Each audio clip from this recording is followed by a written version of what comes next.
Night 20, here with my Kroger tulips. That's something Ron gave me. It's dying. I wanted to get her on film before she dies completely so she can live forever on the internet. So sad. Used to be up to the ceiling. Anyway, tonight, a little Mezcal Vago. This is one of Louis Black's favorite drinks because it's smoky tequila and he likes it over ice. And I like what is written on the back. At Vago, we believe in walking away from the beaten path, losing ourselves in the hills, and searching out the extraordinary. We seek out small batch mezcaleros who for generations have been perfecting their deep craft in the southern mountains of, here's the problem for Midwest people, here's how I would pronounce it, Oaxaca. Oaxaca. I'm sure that's not how it's said. Dust off a bottle and drink it in. Brought up to Mexico. Monterrey, Mexico. You shouldn't drink it while you're pregnant. We know that. So that's a little treat, a little something Louis Black really enjoys. And then sometimes I send him flavorings for that you can add to it, little mixer things. Night 20. The trip to Nashville didn't go that good. Wasn't horrible. She learned a couple lessons and got to meet Mary Reeves, Jim Reeves' widow. LaCosta left home the following year for Cochise College in Douglas, Arizona, down on the Mexican border. It was the same school Don had attended to study aviation. All Costa's hard work during high school had paid off. She'd won an academic scholarship, and that, together with a loan and a grant, allowed her the luxury of attending college and living in a school dorm.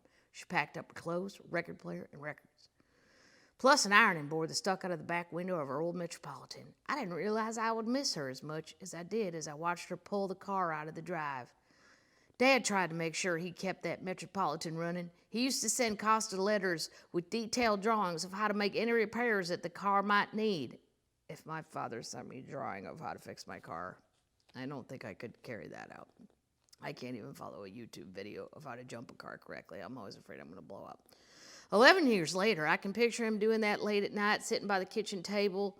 Even years later, I can picture him doing that late at night, sitting at the kitchen table, painstakingly drawing engine parts and writing out instructions. I wish the folks who call him a hard man could have seen that too, because that's an act of love, just as much as anything else.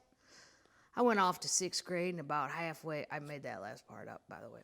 I went off to sixth grade and about halfway through the school year, Daddy decided to pull up stakes and move to Phoenix, where there were television and radio shows and hundreds of clubs where somebody might notice me and help us.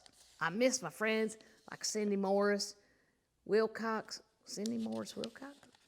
Like Cindy Morris when I left Wilcox, but I never had any regrets about moving. I knew we were headed to a place where I might get my career going, so I never looked back. The traveling around we did kept me from developing long-term friends, but I knew even then it was just a trade-off that had to be made. We moved in with my Aunt Irene, who lived in the back of the elementary school I would attend. Well, ain't that convenient? You just pack your little lunch and head on out the front door to that next door you see. But school had little meaning for me by then. I had a mission, and that mission was to find an outlet for my music. The minute we got settled, Daddy got right to it, making phone calls, trying to make connections with radio and television people. I met Waylon Jennings for the first time when I was living in Phoenix, and I got my first taste of what a funny man he is. He owned a club there called DJ's, and one night when Waylon was in town performing, Daddy decided to try to get me on the show there. Well, I would expect nothing less. We went in, and the club was packed. Daddy and I wound our way through the crowd and back to the office. Yep. We could hear a lot of laughing and horseplaying going on behind the door. Daddy knocked on the door, which for Daddy is really being polite. And when Waylon opened it, he looked out at a packed house and turned back around to his band members standing behind him and joked, "We got their money, let's just go." Ha ha ha. Daddy introduced himself to Waylon, explained that I was a singer, and asked about the possibility of me doing a couple numbers. Waylon turned us down. He didn't give us any real reason. Well, I don't think he has to. Let's just say somebody came backstage and said, "I'm real funny, can I do 10 minutes? Well, no. No, that's not the way you would do that. That wouldn't mean I wouldn't be nice, but no, I don't know you. So you can't just do that. He didn't give us any real reason, but I think he didn't like the idea of an 11-year-old girl in there with all those rowdy men. Well, yeah, that good for Waylon. One day when I was watching television, I saw a kids program called The Lou King Ranger Show. I told my parents I wanted to audition. The show had been around since 1948, and when Lou started taping a children's variety hour once a week from the Fox Theater in Phoenix. They had special guests every week, plus the show's regular, a group of kids who were to Phoenix a little like the Mouseketeers were to America. Wayne Newton had been on the show before he broke in 1963 with Dankeschön. I didn't know it was spelled that way. Never seen that in type. And Marty Robbins performed an acoustic set once in a while. Part of the show consisted of a weekly talent contest, and the winner would get to go on the Ted Mack Amateur Hour. The folks that took me down to the theater one Saturday morning for the talent contest. I didn't win the contest, but after I fired off a song, Lou offered me a spot as a regular on the show. What? He later said that several things caught his attention that day. In addition to my adult-sounding voice, first, he said I acted older than my years. Well, a lot's gone on so far. Very mature. That led him to believe I'd be very professional and not throw any tantrums on the set. I don't think she would after the lessons we learned in Nashville. I think she learned her lesson.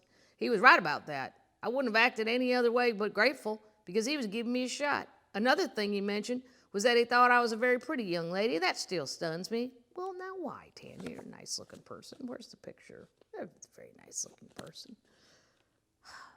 I was very much a tomboy, so the thought that somebody was impressed by my looks was a real mind-blower. Lastly, and this is the big one, he said he realized I had a very strong family unit standing behind me. He'd see plenty of stage moms and dads, and when he met my parents, he knew they were different. Whoa, I definitely agree. Daddy is different. They were there to help me do what I wanted to do, not to live out their own dreams through me. Wow, that's a good place to start for all you parents that are pushing your kids because you wanted to be it. I think we all know who we are. Not me. I forgot to have kids. So I'm just stuck with my own little dreams and my own little head. Maybe I could push them off on my nieces or nephews, but they have their own parents to do that.